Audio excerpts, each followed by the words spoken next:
Oke, silakan. Assalamualaikum warahmatullahi wabarakatuh. Halo, selamat Semuanya. pagi semuanya. Sebelumnya perkenalkan, saya Nabila dan rekan saya Syakila. Kami berdua yang akan membantu acara pada pagi hari ini. Nah, jadi pada acara hari ini akan ada dua sesi. Sesi pertama itu sesi pengenalan prodi program studi kimia yang akan dipaparkan oleh kaprodi kita yaitu Ibu Nila Taniela Berbuis. Ya, acara kedua yaitu Sapa Alumni yang akan membahas tentang kegiatan yang menarik tentang alumni kita.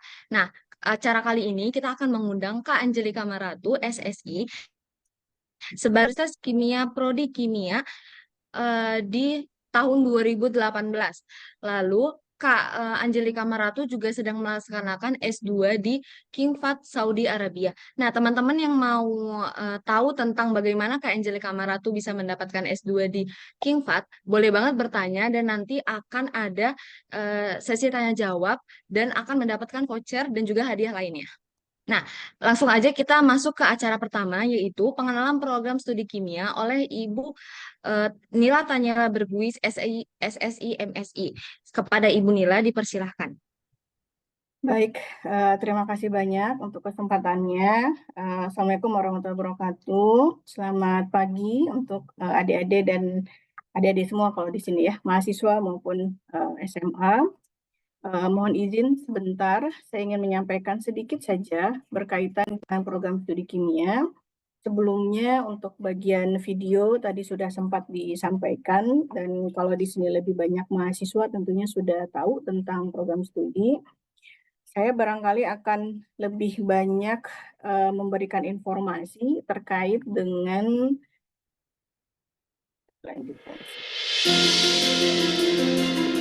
Selamat datang di Kampus Teknologi dan Bisnis Energi Universitas Pertamina.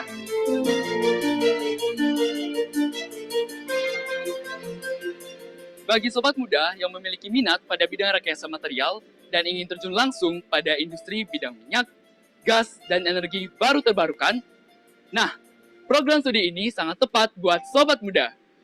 Kami mengajak sobat muda untuk bergabung bersama Program Studi Kimia Universitas Pertamina.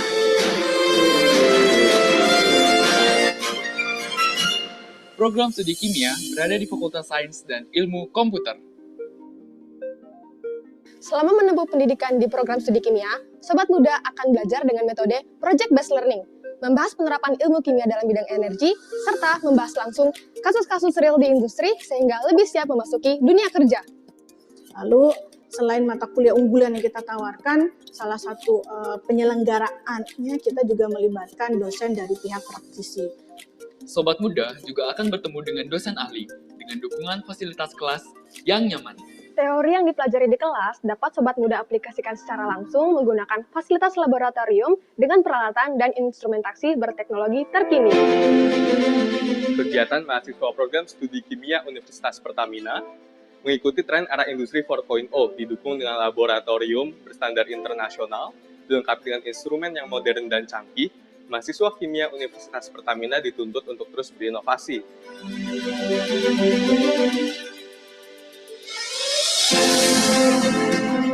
Sudah yakinkan untuk bergabung bersama program studi kimia? Untuk informasi pendaftaran, langsung aja klik di www.universitaspertamina.ac.id. Kini, giliran kamu untuk mendapatkan pendidikan berkualitas bersama program studi kimia Universitas Pertamina. Baik, sepintas tadi sudah kita perhatikan ya terkait dengan informasi secara general dari program studi kimia. Jadi di sini mereminder saja sebentar. Oke, berkaitan dengan pendirian kampus Universitas Pertamina, kita memang masih muda ya, 2016, terus kemudian sekarang sudah masuk top 4 gitu ya, dari universitas swasta. Kemudian juga aspek yang sedang kami dukung yaitu adalah tentang green chemistry. Apalagi sekarang berkaitan dengan green chemistry ini kita bekerja sama dengan Kementerian Perindustrian yaitu pada bidang sustainable energy. Jadi green chemistry masuk dalam bagian sustainable tersebut. Dan mata kuliah yang mendukung aspek energi, salah satunya ya, salah tiganya mungkin di sini karena ada 3 mata kuliah yang kami unggulkan, yaitu berkaitan dengan pengantar teknologi dan bisnis, energi, kemudian energi baru terbarukan, kimia migas.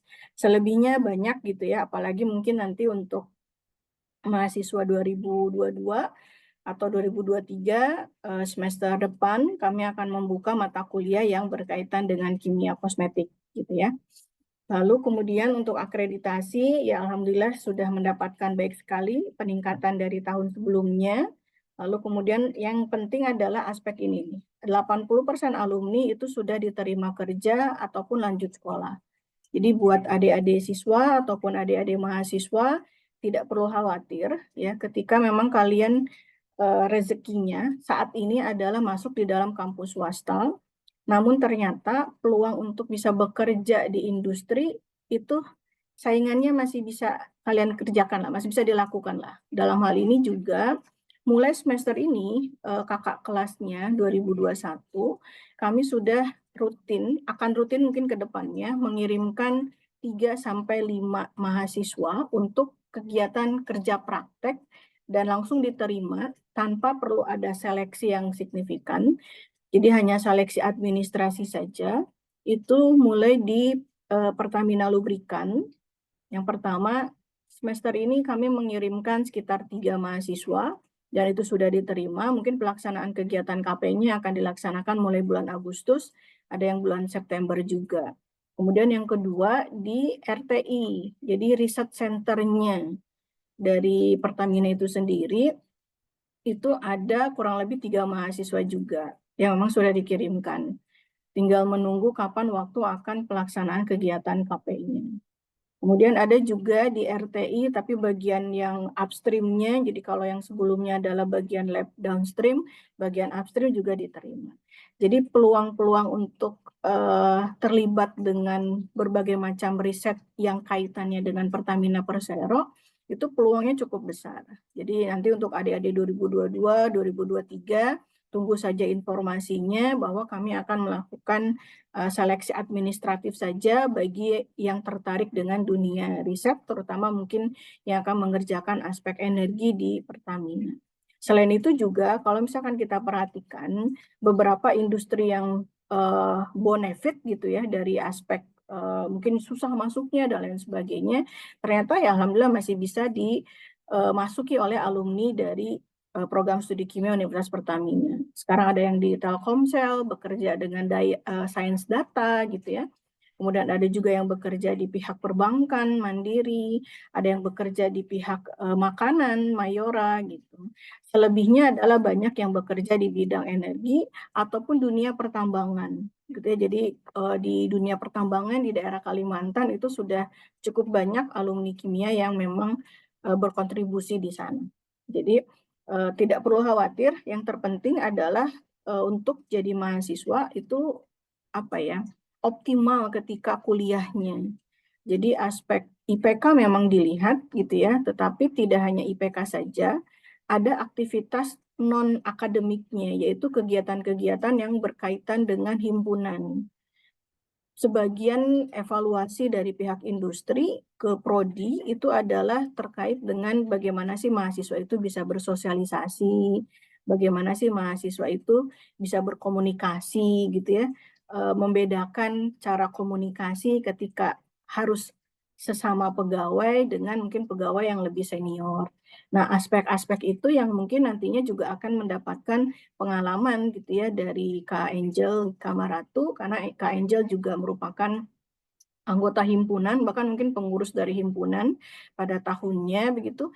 Jadi skill-skill tentang komunikasi, skill-skill tentang bagaimana sikap gitu, attitude itu juga penting untuk dioptimalkan. Jadi selain IPK, aspek itu yang menjadi hal yang utama, ya.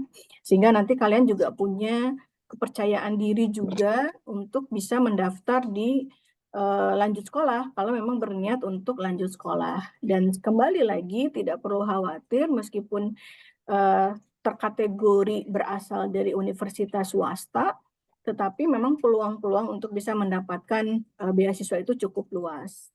Jangan lupa juga untuk mengecek informasi yang berkaitan dengan kampus luar gitu ya, pembukaan-pembukaan itu, termasuk juga yang internship gitu di laman IG-nya universitas. Karena dari pihak kemahasiswaan pun banyak sekali membuka peluang tersebut. Termasuk juga di dalamnya informasi itu akan diserahkan juga ke Prodi. Jadi jangan lupa lihat IG Prodi juga karena beberapa informasi akan kita share di sana. Jadi sekali lagi adik-adik yang sudah tergabung di Universitas Pertamina terutama di program studi kimia, manfaatkan selagi masih menjadi mahasiswa dengan peluang-peluang yang bisa kalian dapatkan, dan tentunya jika ada yang ditanyakan maka bisa langsung mendatangi kami para dosen ataupun mendatangi program studi ya. Jadi keunggulan-keunggulan yang kita miliki itu menjadi titik muka pertama gitu ya, agar kalian bisa berkontribusi ke depannya gitu ya. Lalu kemudian yang berikutnya itu adalah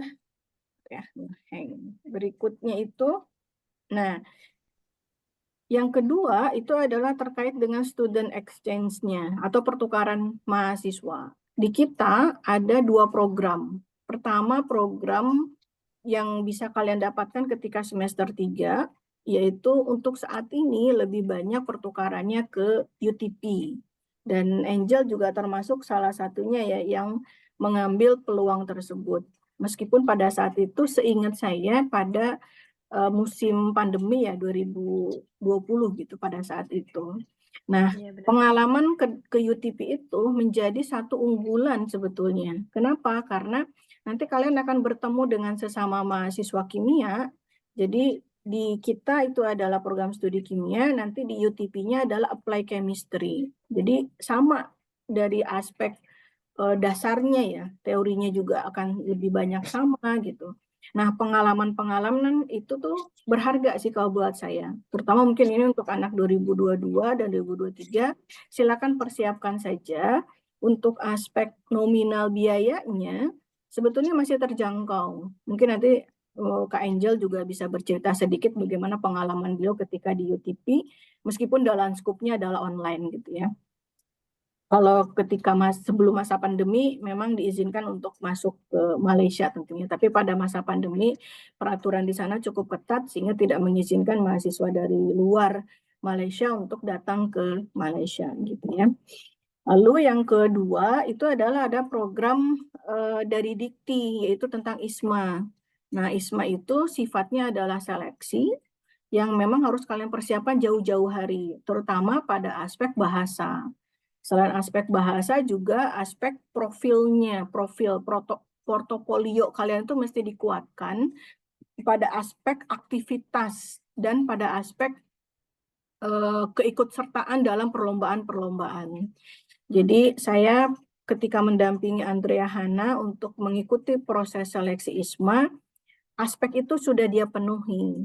Sehingga tidak perlu effort yang lebih ketika momen peluang untuk mengikuti proses seleksi itu dalam konteks yang dekat gitu ya. Jadi mendadak waktu itu pun kita persiapan Andrea. Tapi ya bersyukur saja ketika memang secara personal Andrea sendiri sudah mempersiapkan aspek-aspek tersebut.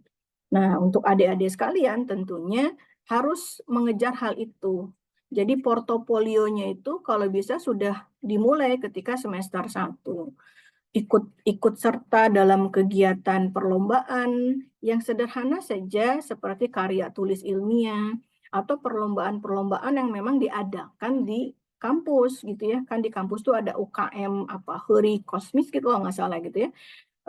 UKM yang membuka peluang untuk ketertarikan dengan dunia sains gitu ya.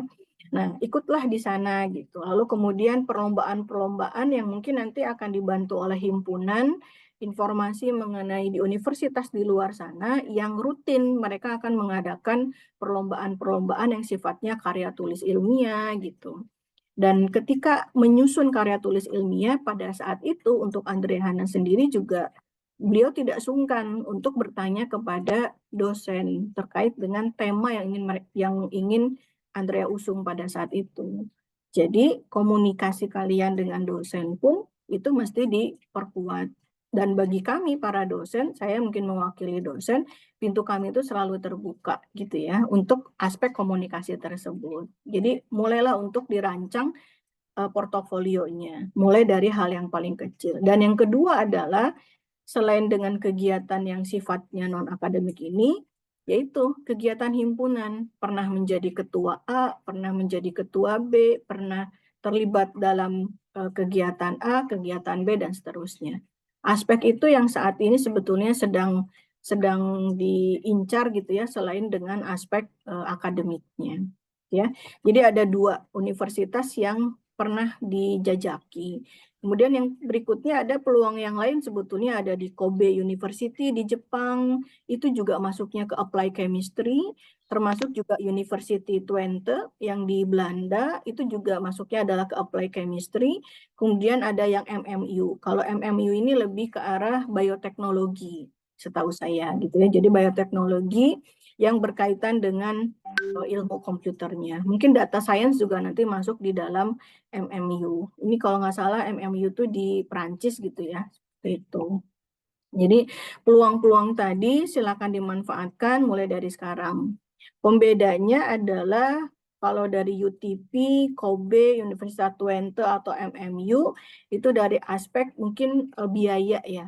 Jadi jika memang ingin mengejar Jepang masuk ke Kobe maka bisa menabung dari sekarang ketika nanti momennya yaitu di tingkat 3 maka dari segi peluang dari segi dananya memang kalian sudah ready gitu ya. Seperti itu. Meskipun kami juga sedang coba untuk berusaha untuk mencarikan beasiswa-beasiswa yang mendukung terkait kegiatan yang sifatnya pertukaran seperti ini ya. Oke, itu untuk pertukaran. Kemudian yang kedua itu adalah aspek ini penelitian. Jadi beberapa dunia riset termasuk di dalamnya adalah BRIN. Beberapa laboratorium itu sudah kita kunjungi. Dalam hal ini adalah mahasiswa yang ikut kerja sama dalam kegiatan KP maupun kegiatan risetnya. Contohnya ada di labnya rekayasa material dari teknik metalurgi gitu kalau saya tidak salah. Kemudian ada juga di lab fisika sekalipun gitu. Karena orang fisika pun pasti butuh yang namanya informasi atau butuh mahasiswa yang paham tentang skup material, karakter-karakter dari unsur, karakter-karakter dari mungkin kalau versi mereka adalah logam gitu, karena mereka banyak sekali memanfaatkan keberadaan logam untuk diimplementasikan pada dunia apakah semikonduktor, apakah dunia elektronik lainnya gitu ya, atau dunia solar cell gitu.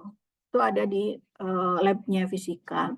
Ada juga yang labnya kimia material yang memang membahas aspek-aspek material yang implementasinya mungkin beda-beda. Ada yang ke arah surfaktan, ada yang ke arah absorben, ada yang ke arah polimer gitu ya. Bahkan mungkin ada yang ke arah dunia medicinal.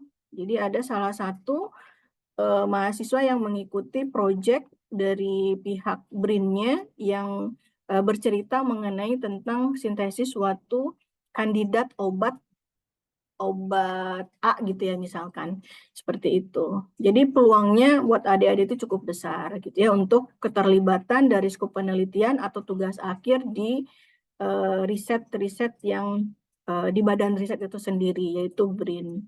Kalau Pertamina tadi tidak ini ya, peluangnya juga besar di sana dan informasinya juga kadang ada yang dari KP kemudian lanjut ke TA atau startnya ketika mulai TA seperti itu. Kemudian UTP juga kami punya kerjasama, karena kita punya kerjasama tersebut maka beberapa pendanaan dari UTP bisa dicurahkan kepada program studi kimia dan tentunya kami pasti akan membutuhkan mahasiswa. Kemudian Sejong ini di Korea. Bagi yang suka dengan drama-drama Korea gitu, Sejong University ini termasuk universitas swasta juga di sana, tapi yang benefit gitu ya, mungkin top rank-nya itu sudah di bawah 100 gitu untuk Sejong University. Dan mahasiswa kimia ada yang sedang ambil kelas ya kalau nggak salah S2 di sana dan semoga saja yang bersangkutan bersedia untuk lanjut gitu dan itu full scholarship gitu ya, basicnya by riset. Kemudian kalau ITB keterlibatannya adalah karena memang sebagian besar dosen itu adalah alumnus ITB untuk sarjananya, sehingga kami masih punya rekan-rekan yang saat ini sudah bekerja di ITB, kemudian ada beberapa riset yang sama, maka biasanya kita bekerja sama untuk aspek penelitian. Jadi nanti pembimbingnya pun memungkinkan ketika pembimbing duanya dari ITB, ya. Kemudian Riken terakhir ini yang Yale University dengan Kementerian Perindustrian, dua departemen ini, satu universitas satu departemen ini bekerja sama dalam aspek sustainability energy, ya.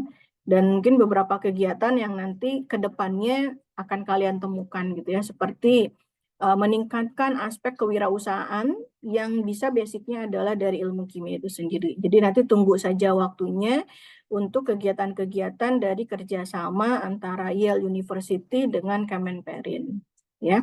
Jadi sekali lagi aspek penelitiannya pun bukan penelitian yang asal-asalan saja, tetapi memang kami punya strict gitu ya, cukup strict di sana dan punya roadmap dalam penelitian yang pada dasarnya adalah luarannya itu berupa implementasi dari material yang bisa kalian olah atau bisa kalian sintesis, baik itu organik ataupun anorganik, yang ujungnya adalah pada aspek energi ataupun non-energi.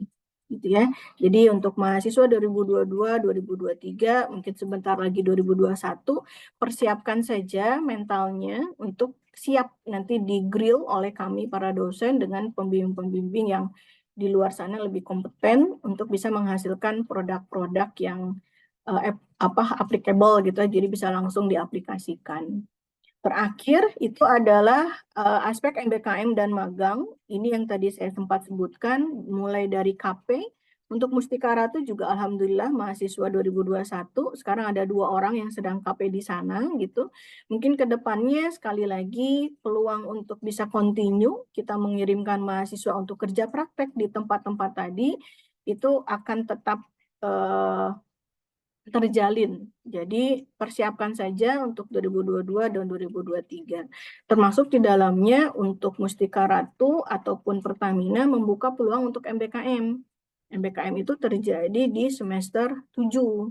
Sehingga selama 1 semester kalian tidak perlu menambah uang pangkal dan tidak perlu repot datang ke kampus kecuali untuk hal-hal yang sifatnya urgent seperti bimbingan gitu ya, karena setiap MBKM pasti ada pembimbing dari dosen kimia juga. Selebihnya adalah kalian akan banyak terlibat di industri MBKM yang kalian pilih gitu, ataupun instansi dari MBKM yang kalian pilih. Termasuk salah satunya BRIN juga pada dasarnya membuka peluang MBKM tersebut, ya. Jadi kalau dari aspek ini sebetulnya banyak sekali peluang yang bisa kalian dapatkan untuk mengoptimalkan potensi yang kalian miliki. Yang terpenting adalah selagi masih jadi mahasiswa, maka optimalkan potensi tersebut, optimalkan juga peluang-peluang tersebut. Gitu ya. Jadi belajar terus, belajar lagi dan belajar lagi, kemudian dekati dosen, kemudian kalau susah tinggal bertanya, selebihnya tinggal tanya kakak kelasnya bagaimana sih cara menghadapi mata kuliah A, mata kuliah B gitu ya. Jika semuanya dijalani dengan baik, jika semuanya dijalani dengan penuh semangat, optimisme gitu, maka insya Allah peluang-peluang ini tuh akan mudah bisa kalian dapatkan. Dan saya yakin bahwa kesempatan dari peluang-peluang ini tuh tidak bisa kalian dapatkan di luar dari program studi kimia Universitas Pertamina ini gitu. Jadi sekali lagi untuk mahasiswa 2022, 2023 manfaatkan dengan maksimum terkait dengan peluang ini, ya. Nah, kemudian terakhir dari informasi yang saya sampaikan, saat ini adalah kita sudah mulai mencanangkan terkait dengan program peminatan. Jadi program peminatan itu adalah program yang bisa kita spesifikkan dengan passion-nya dari setiap mahasiswa.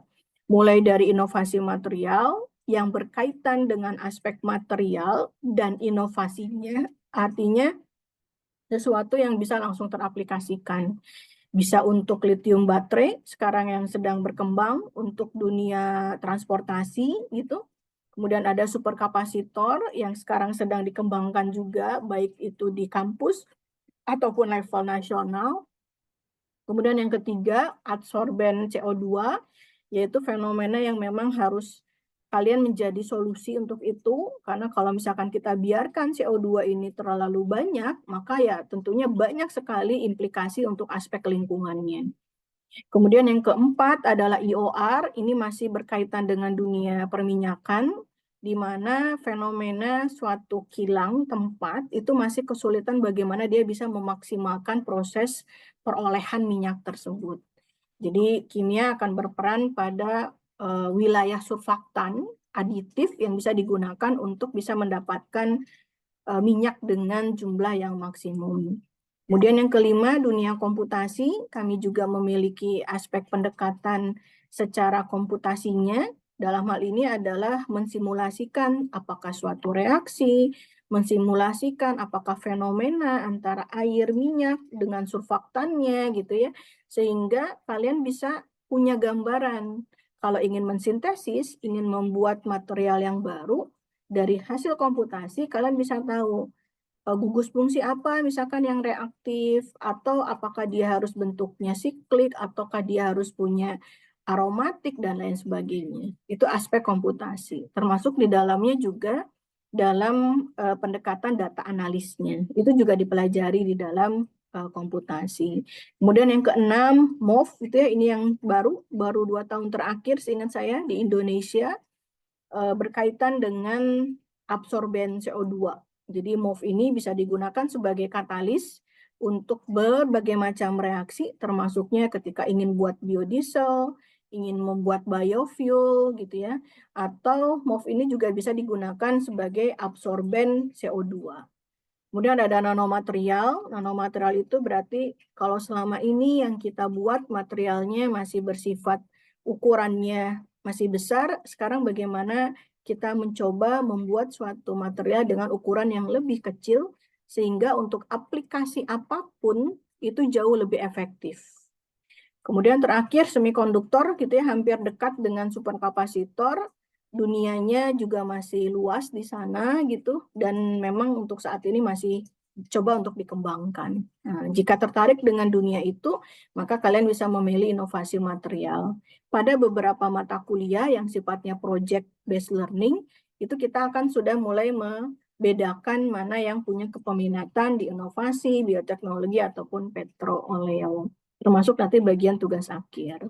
Nah, kalau yang kedua, peminatan yang kedua itu adalah bioteknologi. Bioteknologi ini kita lebih berperan pada aspek chemicalnya juga, dan sedikit mungkin aspek teknologi, karena kita bekerja sama dengan Mustika Ratu. Untuk aspek teknologinya kami akan mendapatkan bantuan dari Mustika Ratu.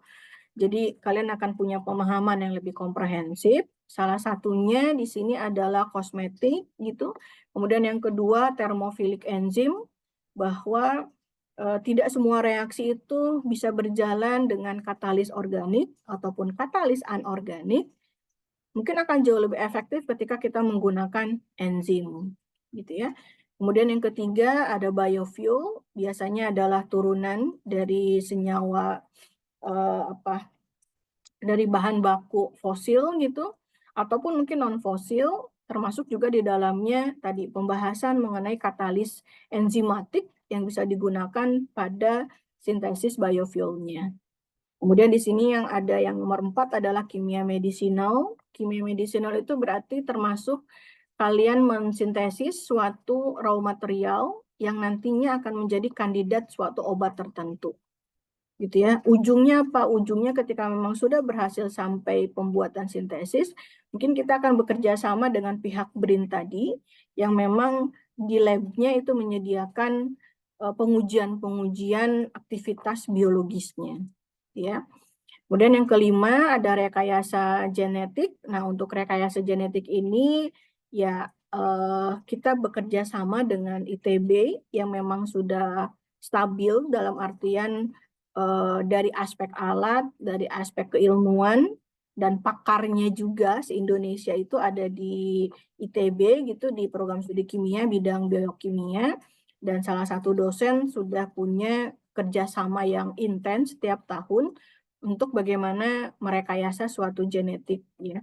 Bayangannya mungkin bukan genetik manusia saja, tetapi juga bisa aspek genetik dari tanaman gitu atau enzim itu sendiri gitu ya. Sehingga dia bisa memperbaiki aktivitas dari aspek katalisisnya. Kemudian bioinformatika. Nah, untuk bioinformatika ini insya Allah nanti salah satu dosen dari kita sudah kembali S3-nya di Jepang. Jadi beliau ngambil S2, S3 di Jepang yang skupnya adalah bioinformatika. Jadi ada kaitannya dengan aspek komputasi. Itu di sana. Ya, menarik lah pokoknya nanti. Yang terakhir ada biodiversitas. Biodiversitas itu berbicara mengenai mengimplementasikan enzim dan teman-temannya itu ya untuk bisa menghasilkan suatu turunan dari raw material yang mungkin ada gitu ya. Tergantung nanti siapa kalian akan memilih dosen pembimbingnya di sana. Ya. Nah, itu dia aspek bioteknologi.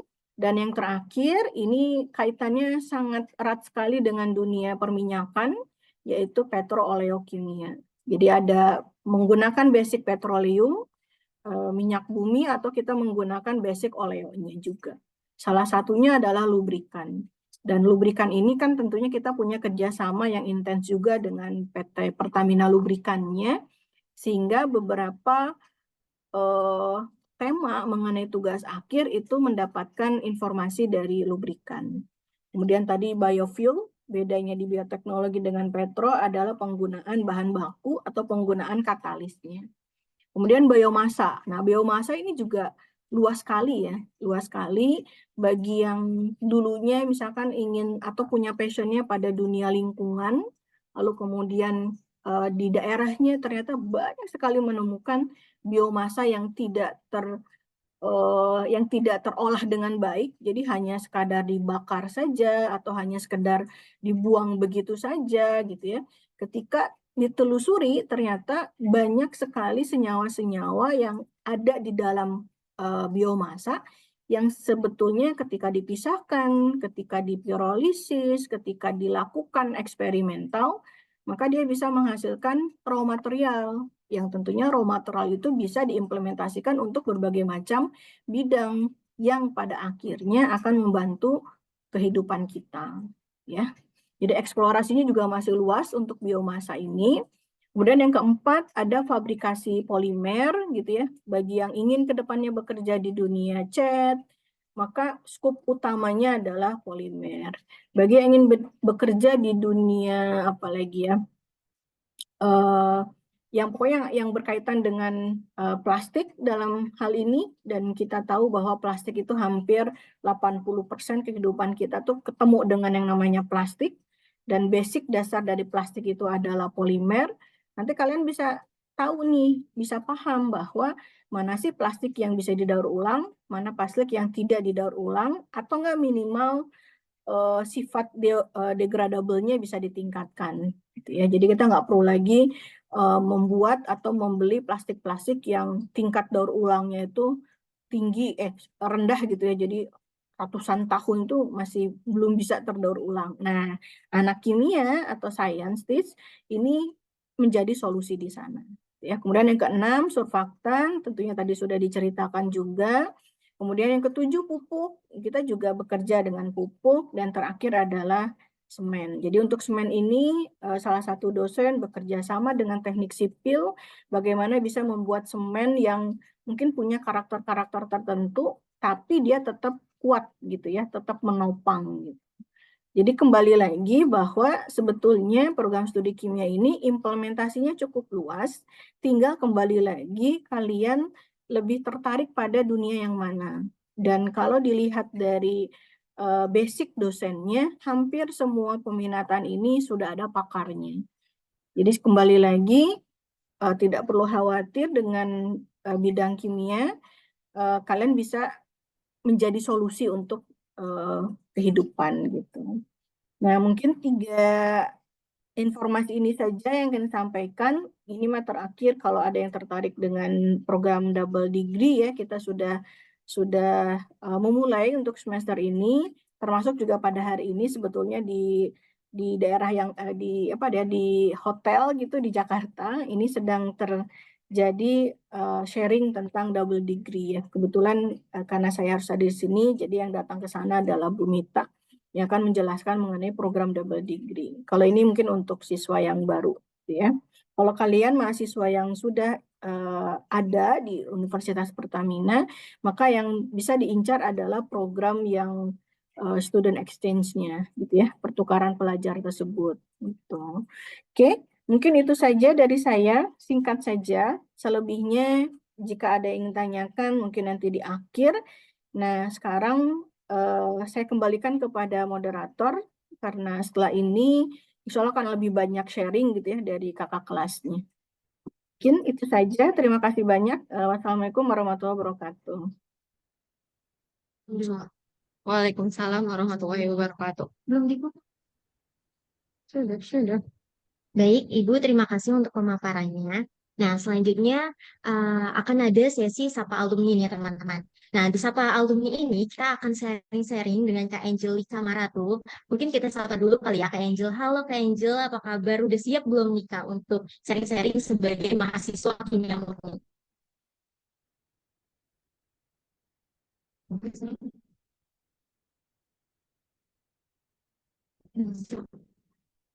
Mungkin Kak Angel suaranya tidak terdengar.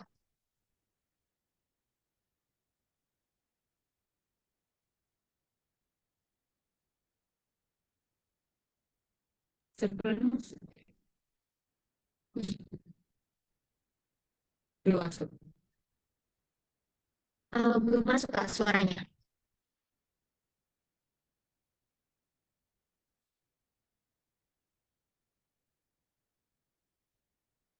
Nah, mungkin sambil tunggu Kak Angel, kita perkenalan singkat dulu ya. Nah, jadi Angel ini satu mahasiswa program studi kimia 2018 dan sekarang itu sedang menempuh pendidikan postgraduate education atau S2 di Harvard University of Petroleum and Mineral di Saudi Arabia.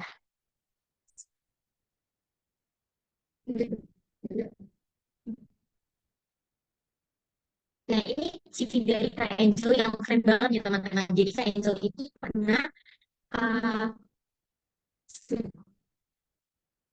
pernah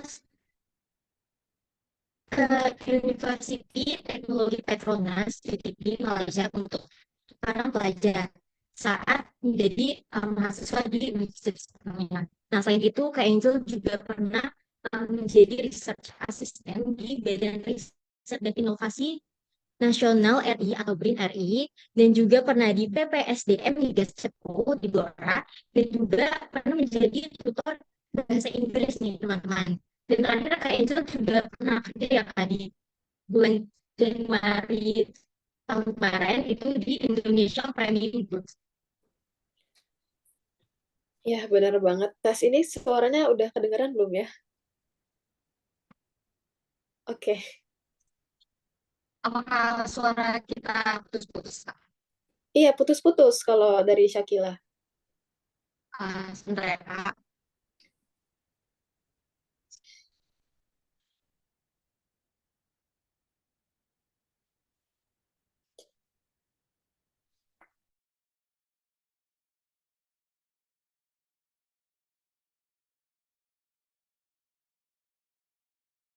Apakah masih putus-putus, Kak?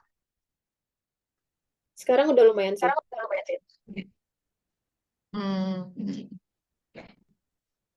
Nah, ini adalah foto-foto kegiatan Kak Angelika sebagai S2 di mahasiswa S2 di King Fahd University Saudi Arabia. Teman-teman bisa lihat bagaimana Kak Angelika sangat bahagia mendapatkan S2 itu ya. Mungkin aku pengen tanyain pertama kali dulu nih, kenapa sih Kak pilih kimia dan ada hal menarik apa di kimia sampai S1 dan S2-nya itu pilih kimia? Oke. Aku tes lagi ya, suara aku udah kedengaran jelas belum? Maaf, Kak, tapi putus-putus. Putus-putus sama loh di Iya. Kalian juga putus-putus. Ini Di wifi saya sambil jelas kok, bermasalah. Angel. Oh, jelas, Bu. Saya jelas, iya. Mangga. Oke. Tadi pertanyaannya apa? Boleh diulang nggak? Siapa? Nabila ya? Kenapa milih kimia? Ada Kak, kalau menarik dari kimia sampai saat dan S2-nya itu mengandung program studi kimia. Oh, oke. So, kenapa dulu berawal dari S1 ya berarti ya? So, before we get turn to that point, kayaknya to be honest, sebenarnya I have realized what I want to become dulunya gitu ya. I reflected on my childhood sebenarnya gitu ya, kayak kayaknya it was cool to be scientist dulu pas masih kecil gitu. Kayak pas masih SMP, SMA gitu ya. And I love to be science-minded person gitu. Karena sebagian orang-orang yang cukup beruntung bisa mengenyam dunia pendidikan. Ya kita ini sebenarnya kan cukup beruntung ya bisa mengenyam dunia pendidikan lebih tinggi. Nggak cuma maksud kakak tuh kayak kita nggak berhenti di SMA, tapi kita bisa lanjut ke S1 aja itu udah kayak privilege gitu loh buat kita. Dan itu adalah sebuah keberuntungan kan. Dan itu reinforce logical thinking kita gitu. To train our brain taking logic and mindful decision. Nah, jadi tuh dulu I had visualized that I need to be and have to be successful in life, dan salah satu jalannya itu kan adalah pendidikan ya, education gitu.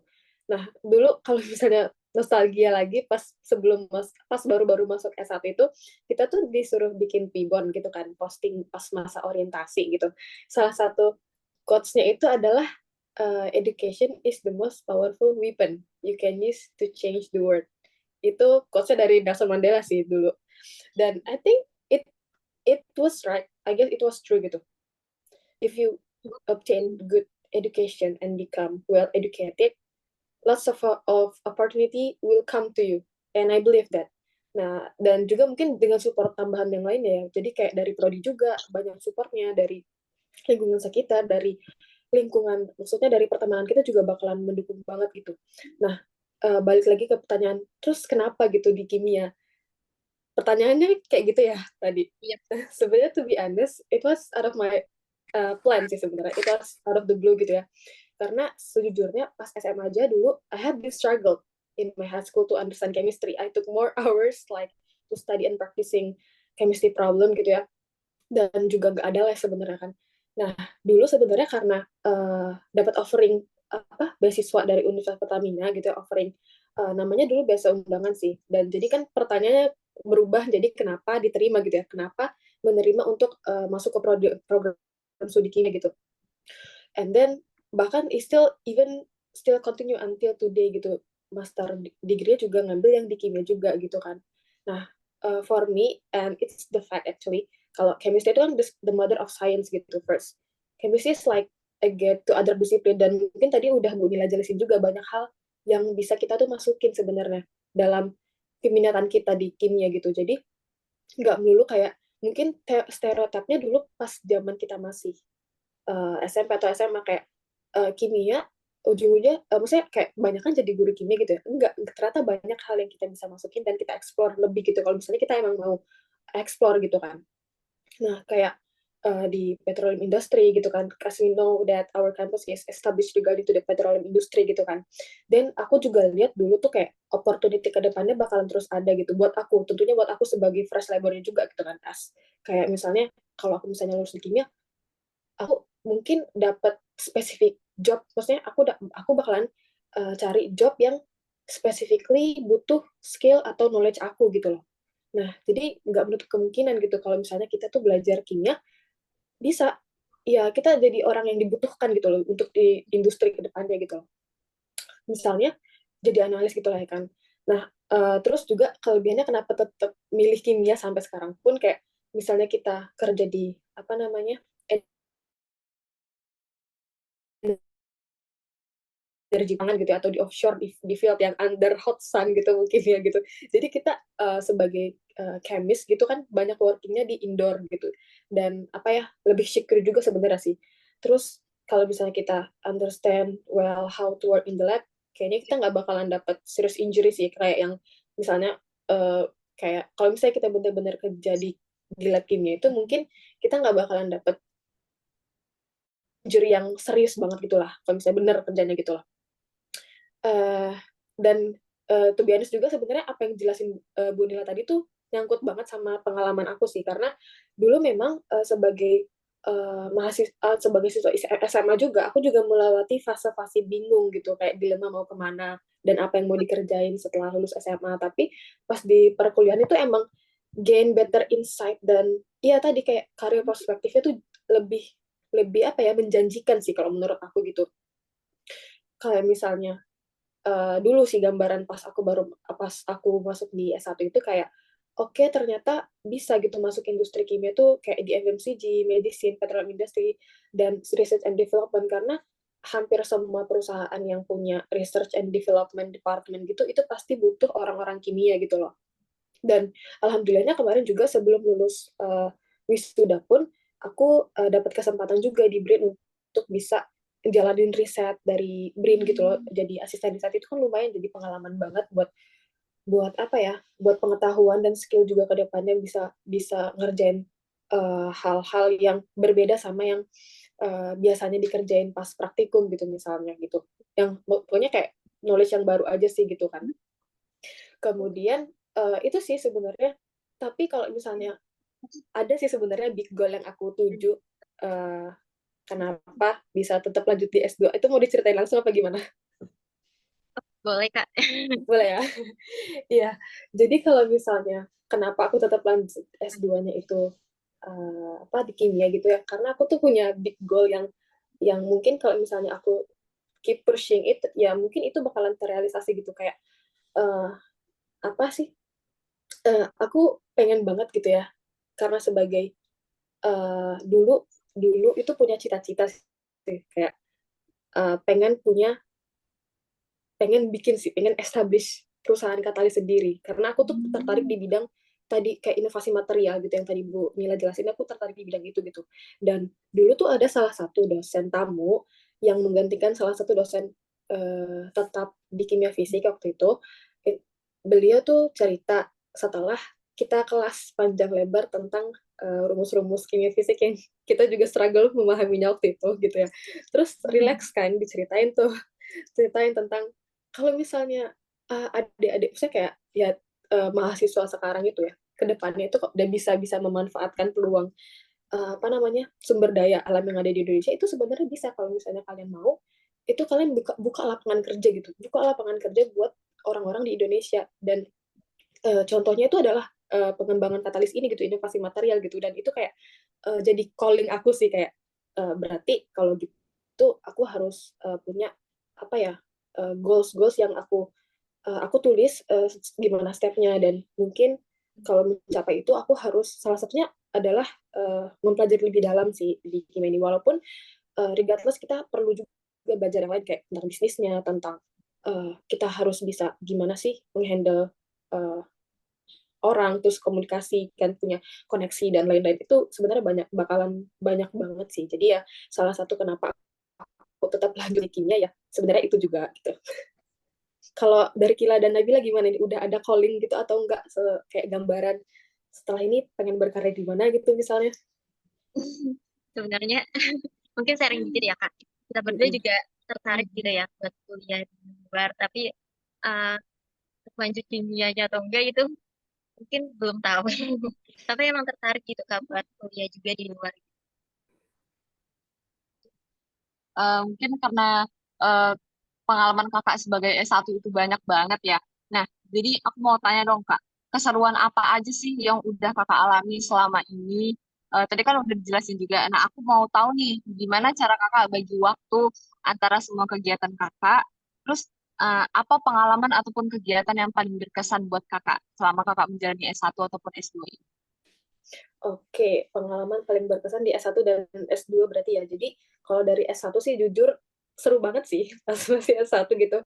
Cuman kalau misalnya dibandingin sama sekarang, ternyata aku tuh dulu tuh nggak sefokus itu ngejar akademik pas S1 gitu. Sedangkan kalau di pas S2-nya itu lebih terasa banget kayak harus fokus gitu untuk belajar gitu. Karena gimana ya, dulu di kimia itu mungkin awal-awal serunya itu juga pas di kimia, kayak masuk lab itu menurut aku exciting banget sih. Kayak itu kan hal yang baru buat mahasiswa gitu kan. Terus jadi menurut aku itu jadi jalan pengembangan diri gitu. Kayak misalnya kita belajar kebersihan yang apa sih strike banget, belajar apa kebersihannya di lab gimana, terus kita manage waktu gitu kan, terus tentang kehati-hatian kita, terus kita juga belajar safety. Menurut aku itu jadi salah satu cara untuk build karakter banget buat disiplin sama hal-hal krusial lainnya gitu. Jadi kayak itu tuh bekal buat basic life skill kalau misalnya kita udah nggak di dunia pendidikan lagi sih menurutku. Nah, kemudian juga dulu pas S1 mungkin serunya nggak tahu kenapa itu emang sekeliling itu kayak orang-orangnya tuh ambis-ambis banget gitu ya, ambis-ambisan, bahkan sampai sekarang pun punya ketemu sama lingkungan yang ambisius gitu, jadi kan terpacu kita buat untuk terus maju dan development terus gitu kan. Nah, dulu tuh memang sih pas pengalaman di S1 aku banyak kegiatan kayak yang tadi mungkin udah disebutin, kayak di riset dan karya ilmiah itu aku kebetulan diamanahkan juga sebagai ketua UKM tersebut. Nah, itu apa ya, jadi tuh bikin aku bisa, maksudnya kayak itu pengembangan diri juga biar aku tuh bisa menghandle organisasi, berkomunikasi, terus juga punya relasi yang cukup luas gitu ya. Kemudian mungkin dari situ juga aku bisa diterima di KFUPN tuh mungkin salah satunya adalah jalur itu gitu. Maksudnya aku juga sedikit menceritakan bahwa bahwa aku punya pengalaman ini, walaupun aku sampai saat aku lulus pun aku belum ada publikasi yang real gitu ya, kayak kayak mungkin sebagian mahasiswa sekarang itu udah, maksudnya kalau mau lanjut S2 atau S3 mereka udah at least punya publikasi yang internasional gitu misalnya. Tapi aku tuh waktu itu belum sampai di titik itu. Cuman mungkin ada nilai plus lainnya yang aku bisa ceritakan pas wawancara yang mungkin itu bikin mereka tertarik untuk menerima aku gitu ya. Kemudian ya sempat juga dulu di Hima, yang seru sih, aku inget banget pas itu pernah jadi master of ceremony di pas kegiatan keluar kampus sih.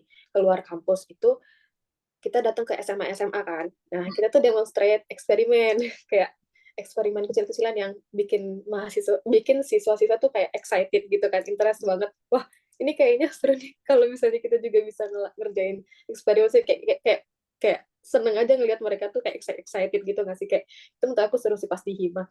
Dan tapi aku juga mau kasih pesan ya bahwa sebenarnya kalau di kimia itu nggak melulu tentang eksperimen sebenarnya karena lebih banyak kayak kita tuh di kimia sebenarnya kebanyakan how to solve your problem and how you critically thinking to face the problem at hand. Jadi kayak kalau dibilang nulis pasti banyak nulis gitu ya, banyak nulis, banyak harus rajin baca banget gitu. Jadi itu yang bikin kita harus kritis dan curious sama tentang teori-teori di kimia gitu loh, kayak tapi nggak harus kimia juga sih, cuman kayak lebih jelas aja gitu, kayak kita tuh nggak selalu eksperimen, karena sebelum kita eksperimen kita juga harus dibekalin sama teori-teori dan ngerti dan paham gitu loh. Karena kan bahasa tidak semudah membaca novel atau membaca buku self improvement gitu kan ya misalnya. Gitu sih kalau menurut aku, dan banyak sih sebenarnya keseruan-keseruan lainnya.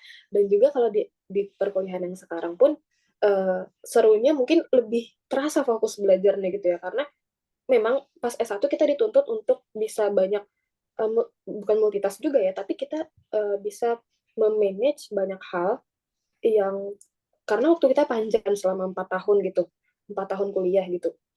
Jadi banyak hal yang bisa kita eksplor dan itu sebagai pembekalan diri. Tapi kalau di S2 ini, menurut aku kita harus memang pendalaman untuk belajar, fokus untuk output master ini untuk apa gitu loh. Jadi ya lebih terasa aja sih, buat lebih lebih bisa harus duduk diam dan menyerap ilmu tuh dengan sebaik-baiknya, intinya gitu sih. Self learning. Jadi buat teman-teman yang mau masih ragu nih untuk masuk kimia, jadi kimia tuh nggak cuma teori aja, tapi di labnya juga seru banget. Nah, mungkin aku mau nanya, kakak kan S2-nya di Kinvat itu kan, dan katanya itu dapat beasiswa ya kak. Boleh diceritain nggak kak, gimana sih kakak dapat informasi beasiswanya, terus juga khususnya beasiswa di Kinvatnya ini bisa kita kepoin di mana gitu. Oh, oke. Jadi kalau misalnya cerita aku bisa masuk dan bisa dapat informasi Kingford University ini, sebenarnya dulu awalnya emang udah minat S2 ya, sebenarnya dari awal itu aku pursue kayak ikut student action juga, terus mencoba untuk beberapa hal yang untuk mendukung aku bisa kuliah di luar negeri sih. Dan waktu itu sebenarnya aku udah sempat daftar yang di Jepang, kemudian aku juga daftar yang di Arab Saudi ini karena dapat informasi dari kakak tingkat sih sebenarnya kalau yang di Arab Saudi. Dan kalau misalnya informasi dari yang sebelumnya, yang pendaftaran yang di Jepang itu dapat dari BRIN, ada semacam peluang bisa memungkinkan kita kuliah di sana dengan jalur yang tertentu gitulah. Nah, jadi karena proses yang pertama tadi yang aku mencoba daftar yang di Jepang tadi itu pemberkasannya itu lumayan banyak, dan maksudnya itu sebenarnya hampir sama sih mungkin ya untuk semua universitas, cuman yang basic-basicnya itu bakalan sama. Jadi itulah yang aku persiapkan cukup matang saat itu, dan berkas tersebut juga yang aku jadikan bahan untuk aku daftarkan ke KFVPM gitu. Nah, jadi kalau misalnya dari berkas sendiri itu sebenarnya kayak contoh di sini yang mungkin aku highlight yang mungkin bakalan jadi hal-hal yang penting banget aja untuk pembeda sih sebenarnya. Kayak yang pertama itu statement of purpose, itu semacam esai yang kita bikin atau semacam kalau misalnya di kita tuh ya proposal lah, kayak proposalnya kita mau kuliah S2 itu fokusnya tuh di mana gitu kan. Jadi tapi dalam bentuk yang lebih ringkas aja, karena kita bikinnya kan esai gitu, dan juga kita isinya tuh lebih kompleks sih, maksudnya isinya lebih kompleks, aku bilang lebih kompleks itu kayak lebih dramatis aja, karena kita bakalan masukin perkenalan kita bakalan masukin beberapa hal yang tentang cerita-cerita kita, dan kemudian kita masukin juga research plan kita gitulah ke depannya, yang dengan bahasa yang bikin tertarik gitu. Kalau orang yang baca tuh bakalan tertarik untuk untuk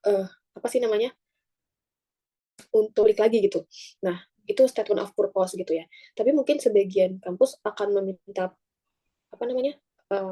proposal tadi ya, proposal penelitian gitu.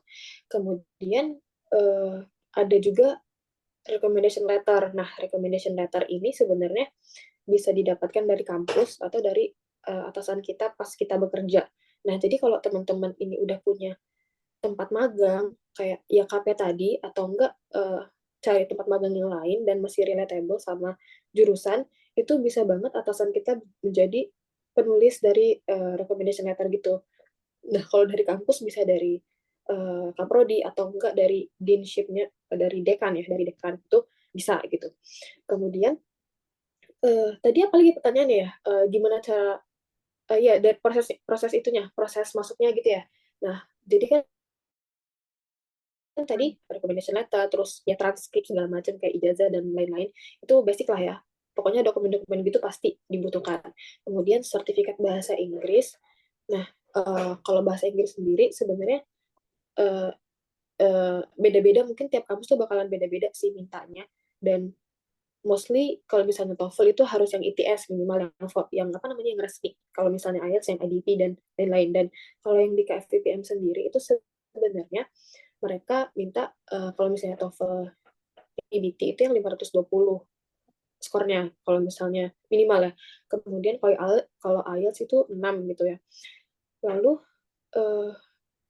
gimana aku persiapinnya itu dulu ya tesnya ikut yang resmi itu sih. Kemudian tadi pertanyaannya apa lagi ya selain itu ya? Persiapan dari tadi berkas ujian sama keberangkatannya. Oh, ujian keberangkatan.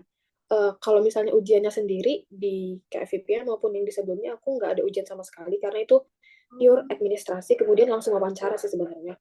Nah, terus ya persiapan bahasa Inggris itu kalau misalnya kalian punya dana lebih untuk bisa les bahasa Inggris dan mempersiapkan skor sematang-matangnya itu bakal lebih bagus sih, karena kan aku dulu tuh belajarnya kan mandiri ya, maksudnya semuanya aku belajar sendiri, aku plan sendiri, dan bisa speaking bahasa Inggrisnya itu sih aku belajar sendiri gitu. Tapi lebih bagus lagi kalau misalnya punya dana untuk latihan, maksudnya untuk bisa les bahasa Inggris yang study plan-nya tuh jelas, mungkin itu bakal lebih bagus lagi sih, dan lebih efektif belajarnya gitu. Sehingga pas kita mau tes pun kita udah siap sih buat misalnya mau dapat skor tertentu di IELTS itu bakalan lebih memungkinkan lolos gitu loh. Kemudian untuk keberangkatannya sendiri di KFVPM waktu itu aku prepare apa aja ya. Jadi persiapannya itu kayak dokumen-dokumen gitu ya misalnya ya. Iya. Nah, kalau dokumen-dokumen itu dulu kita nyiapin dokumen itu sebenarnya emang ada yang harus dilegalisir. Kalau misalnya ke Arab Saudi itu kita tuh apa ya harus dilegalisir ke kedubes gitu ya. Cuman karena dulu kita pakai agensi yang ngurusin semua dokumen kita, yang penting kita tuh nyiapin paspor, calling visanya. Calling visa tuh dari negara tersebut ya, kalau misalnya kita dikasih calling visa, kita baru bisa ke sana gitu. Jadi ya kita nyiapin itu, kemudian kayak ijazah, transkrip, dokumen, KTP, KK, lain-lain itu foto dibutuhin pasti lah ya. Ya itu intinya itu sebenarnya teknis ya. Tapi kurang lebih tuh nyiapin dana sekitar 4 jutaan itu untuk berkasnya doang. Kayak SKCK, kemudian SKCK juga, kemudian mungkin itu yang bikin gede juga di ini sih medical check up-nya, karena kan kita butuh dokumen medical check up, terus juga butuh dokumen buat apa lagi ya, buat biometrik sama visanya itu sih, kita persiapin buat itu gitu. Kemudian untuk keberangkatan itu pakai tiket, awalnya pakai uang sendiri untuk tiket gitu ya, cuma nanti bakalan dapat di reimbursement sih, jadi prosesnya kayak gitu. Jadi mungkin di basis yang lain juga sama sih kayak gitu ya. Pertama kita tuh akan diakomodasiin biaya penerbangan, cuman awalnya kita harus pakai uang sendiri dulu untuk pesan tiketnya dan lain-lain gitu. Gitu sih.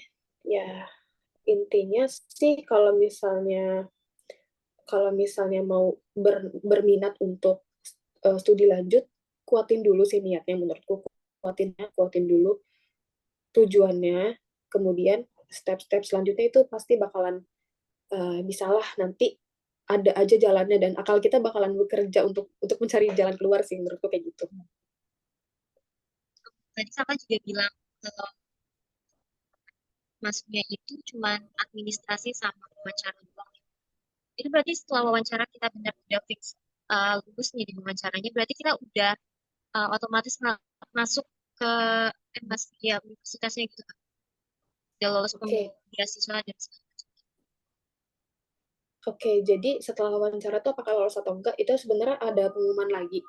Karena kan namanya juga seleksi ya, jadi sebenarnya pasti itu dilewatin sama kampus untuk ya menseleksi kita gitu ya. Apakah bahkan sebenarnya banyak juga yang nggak lolos di administrasi gitu loh, dan kakak juga udah nyoba, maksudnya ajak teman-teman gitu ya, teman-teman di kimia maupun di prodi lain buat ikut coba daftar, tapi kalau kayak belum nembus aja gitu loh, dari administrasinya aja belum nembus gitu, apalagi mau masuk wawancara gitu.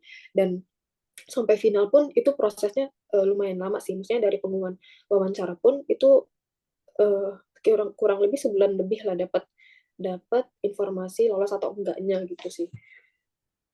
Terus tadi pertanyaan yang kedua apa ya, Nabila? Mungkin aku Kak mau tanya, karena Kak kan udah banyak mengalami perubahan plan nih dari yang orang Indonesia semua sampai ke orang Arab dan memang apa ya kayak lingkungannya itu Inggris semua gitu ya Kak. Nah, menurut Kakak apa sih perbedaan kuliah di Indonesia dan juga di luar negeri? Selain itu eh, mungkin dari perbedaan bahasa ataupun perbedaan latar belakang pendidikan mungkin gitu sih Kak. Kakak ada nggak sih yang buat Kakak merasa kayaknya aku nggak bisa nih gitu. Kakak Oke, ya bener banget sih. Jadi the most obvious culture having college, especially in Saudi ya, in Saudi versus in Indonesia itu kayak I figured out that people are very focused on academic achievement kalau di Saudi gitu ya. Terkhususnya di KVPM sih. Tapi mungkin di tempat lain juga sama sih, kayak fokus banget di academic achievement, kayak they're so ambitious to get A+ in all their subject gitu loh. iya. Karena kan aku maksudnya di sini karena aku ngeliat sendiri gitu loh, aku menyaksikan sendiri karena aku diamanahkan juga sebagai instruktur lab gitu lah. Kayak ini mahasiswa S1 tuh seambis dan senagih itu kayak nanti ini kalau misalnya nilai aku jelek gimana? Nanti kalau misalnya hasilnya nih kalau misalnya kakak cerita ya, kita di lab misalnya doing titration gitu kan. Misalnya kita dapat yellow pale, I mean pale pink gitu ya. Terus dia bakalan mau ngulang sampai 4 kali padahal kita misalnya cuma minta 2 kali, tapi dia bakalan mau tuh biar dapat warna pale pink yang dia ekspektasikan, karena kan kita mungkin jelasannya emang emang kalau bisa dapat warna pink pudar gitu kan, pale pink gitu kan, tapi mereka bakalan kekeh banget, gigih banget. Kalau misalnya aku nggak batasin waktu itu, mereka bakalan lanjut terus buat ngerjain itu gitu loh. Sehabis itu mahasiswa S1-nya doang, itu mahasiswa S1-nya doang yang mungkin baru freshman gitu ya di KFVPM gitu. Terus ya itulah, kalau kalau di zaman SMA dulu aku tuh itu sebutannya tuh buta nilai, tapi itu sebenarnya tuh bagus karena mereka tuh perfeksionis untuk ngerjain semuanya tuh dengan sesuai prosedur dan baik dan benar gitu ya. Meanwhile kalau misalnya yang aku saksikan juga di pas aku masih kuliah S1, mungkin di S1 itu we have lots of business to take into account gitu, kayak kita punya tanggung jawab organisasi, kita punya tanggung jawab kepengurusan dan lain-lain. Tapi menurut aku itu juga bagus karena itu juga jadi tolak ukur keberhasilan mahasiswa di Indo pas di S1-nya ya kan, karena apa ya, karena kalau menurut aku itu jadi bekal buat kehidupan juga, karena karena apa ya, kalau kita nggak kayak gitu kita mungkin nggak bisa manage waktu dengan baik gitu loh. Kita dengan adanya banyak kesibukan, kita jadi banyak hal yang bisa kita kembangin gitu dari diri kita gitu. Karena aku lihat pas di sini pun, maksudnya di Saudi, jadi kita lebih tolerate gitu loh sama pressure gitu. Kita lebih tolerate sama apa namanya, beban-beban perkuliahan yang mungkin kalau misalnya orang-orang di sekitar kita bakalan banyak komplain atau banyak nuntut, kenapa sih banyak banget begini, kenapa sih harus segini gini gini. Tapi kalau misalnya aku lihat mahasiswa Indonesianya kayak ya udah nerima aja, emang gini nggak sih gitu, kayak ya emang gini nggak sih gitu, kayak karena di Indonesia juga udah ditempa juga gitu kan, jadi kayak kayak ya udah gitu. Cuman ya itu apa sih, eh hal yang kultur shock yang lainnya mungkin di Saudi, kalau misalnya kita kemana-mana ya di lingkungan kampus itu orang pada rajin banget belajarnya itu kayak kalau misalnya di kampus kita, wajar kita ya ngelihat ada beberapa anak yang lagi belajar ngerjain tugas gitu, ada juga anak-anak yang masih lagi nongkrong atau enggak ya main gitar atau ngapain gitu ya kan. Tapi kalau di sana tuh mau masuk bis ada orang yang lagi belajar, lagi misalnya lagi di iPad, mereka lagi ngerjain soal gitu, lagi makan lagi ngerjain soal, kayak di mana-mana tuh pasti ngeliat uh, orang-orang yang di lingkungan kampus pasti lagi belajar gitu, kayak kemanapun aku pergi pasti aku ngeliat mereka tuh lagi sibuk dengan layarnya yang ada tulisan atau enggak coretan-coretan gitu sih. Sedangkan kalau di Indonesia mungkin nggak sebanyak di sini, cuman tetap ada, maksudnya bakalan sering lihat, cuman nggak sesering di sini aja sih. Bedanya itu pas aku mulai kuliah S2 di sini, dan itu bukan bukan anak-anak S1 aja, S2 juga kayak gitu. Bahkan mungkin kalau yang PhD, uh, PhD nggak terlalu kelihatan sih, cuma kan soalnya kan kurang bisa ngebedain yang mana anak PhD, mana anak master gitu sih gitu. Jadi oh ya, dan juga mungkin karena di Indonesia kepanitiaannya dari kita dari mahasiswa, jadi kelihatannya kan heboh gitu ya. Tapi kalau di sini tuh kampus mungkin bakalan sewa pihak ketiga mungkin gitu ya untuk mempersiapkan event-event atau apapun itu. Jadi mahasiswa tuh kayak nggak terlalu dibebankan lah untuk acara-acara kampus gitu loh. Mungkin karena itu mungkin juga faktor dari pendanaan kampus yang emang cukup besar untuk event. Jadi ya mereka bisa sewa pihak ketiga dan sebagainya. Jadi ya bisnis mereka lah ya gitu. Menurut aku gitu sih. Mungkin pertanyaan dari kita hanya banyak apa ya? Mungkin kalau ada dari audiensnya yang lain yang mau nanya ke Kak Angel, boleh dipersilakan. Kalau dari teman-teman ada yang kepo, gimana sih masuk Unpad atau yang lainnya terkait beasiswa di kampus luar negeri? Boleh ditanyakan sekarang. Oh iya, ya aku Pak. Sebenarnya aku tadi mau nge-share juga sih. Oh, disable ya? Oh, enggak, aku lupa share screen dulu.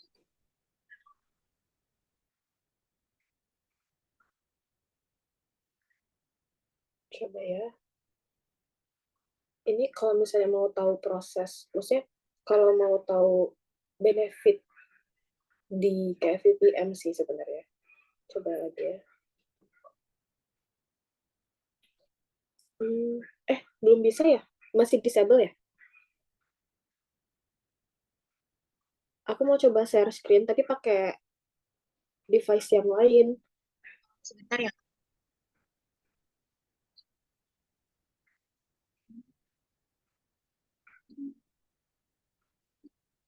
Angel udah bisa jadi co-host, mungkin kalau udah jadi co-host bisa share kali ya, coba.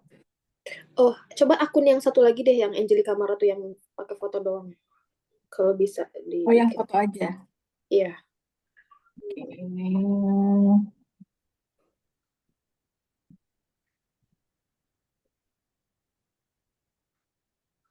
Oke, coba. Coba ya.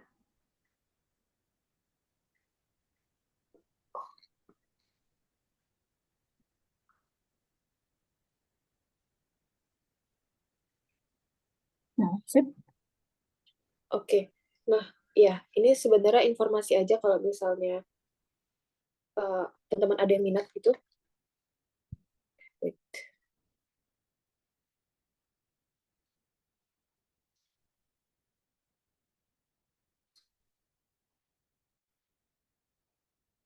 Ya, kalau misalnya teman-teman ada yang minat gitu untuk masuk ke di KVPM, itu kalau misalnya mau daftar tuh sebenarnya di apply.kvpm.edu.sa, atau enggak sebenarnya bisa cari langsung sih di Google KVPM scholarship atau KVPM aja, itu bakalan muncul paling atas website-websitenya. Nah, dan menurut aku yang paling menarik sekarang itu kalau di KVPM,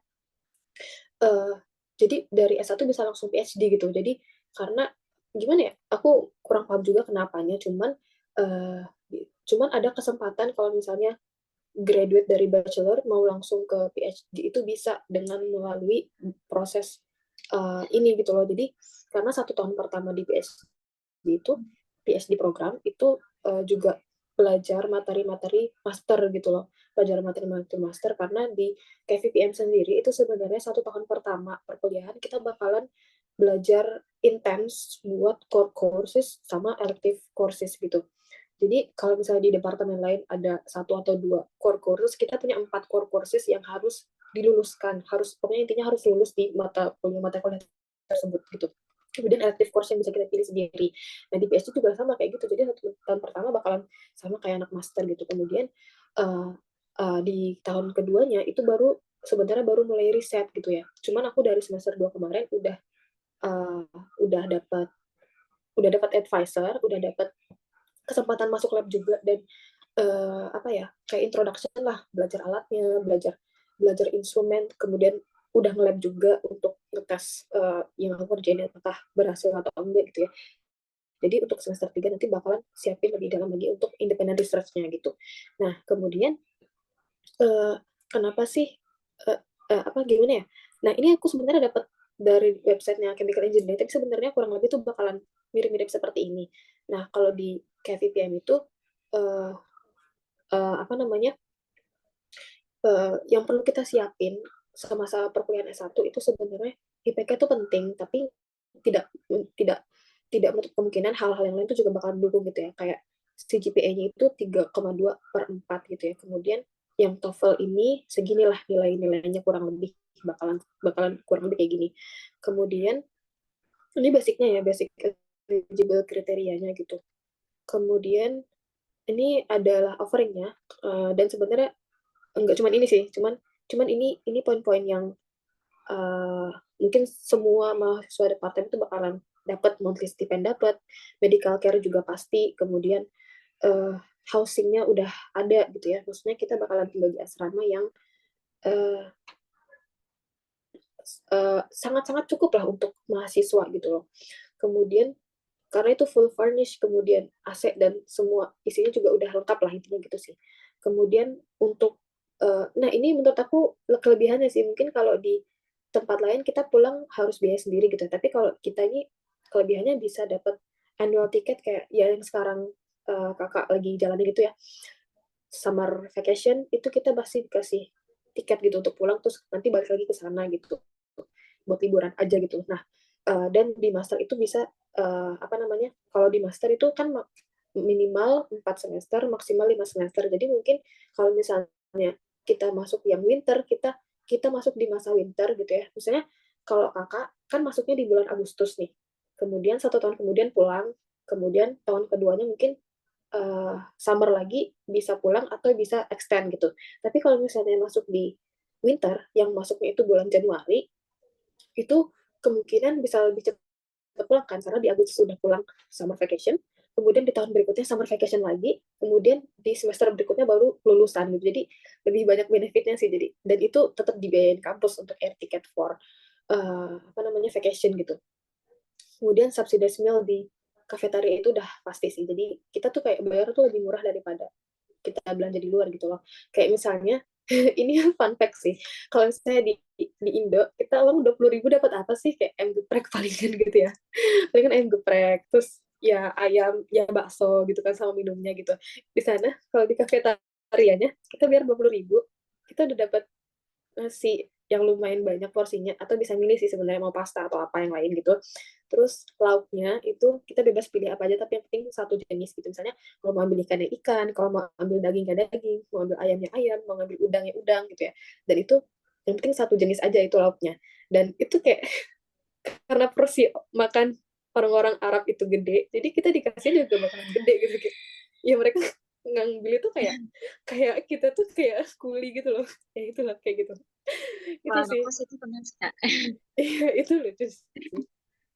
Kemudian ya itu 20.000 udah dapat sebanyak itu. Intinya kayak gitu kayak lebih murah kalau misalnya kita makan di dalam kampus gitu. Dan makin kesini makin enak sih. Mungkin mungkin stereotip makan di Arab itu kayak kurang gigit gitu ya rasanya. Ya, cuman mereka improve lah karena mungkin banyak komplain dari mahasiswa juga enakin dong ini nih bumbunya gitu ya. Jadi ya, lebih lebih terasa sih sekarang rasanya lebih enak. Tapi dari gizi ya bakalan tercukupin karena ya itu subsidi kan dapat, maksudnya dapat buahnya juga dapat uh, susu juga dapat kalau misalnya mau ngambil susu atau enggak milih antara susu air putih atau jus gitulah intinya sih yaitu fasilitas kampus lah ya. Kemudian kalau mau daftar itu ada di yang tadi itu di apply.kvpm.edu.sa dia kita bakalan masuk ke website dan masukin masukin kita bakalan bikin akun dan ini bakalan masuk ke step selanjutnya yang masukin dokumen-dokumen sih. Jadi bakalan lebih mudah karena kita tinggal input data aja sebenarnya gitu. Dengan itu ya kita nggak perlu kirim-kirim data. Kalau dulu mungkin Bu Nila juga pernah aku request untuk bikinin surat rekomendasi untuk yang ke Jepang sih itu, dan karena itu semua dokumennya harus dikirim offline, jadi aku harus ngirimin lewat pos Indonesia ke Jepang gitu, dan itu nyampenya bisa 7-10 hari gitu. Nah, tapi kalau di sini itu udah semuanya online sih, jadi ya ya alhamdulillah sih yang diterima tuh yang di sini. Gitu ceritanya. Benar banget nih. Mungkin teman-teman ada yang mau tanya terkait ini. Saya boleh mungkin penasaran. Boleh dong, Bu. Ini Angel kan S2 itu kan masih dapat mata kuliah ya? Iya, Bu. Masih kan ya, masih dapat. Ada nggak yang nyantol tuh dari mata kuliah waktu S1 kemudian masih ke bawah gitu basicnya ke sana waktu S2?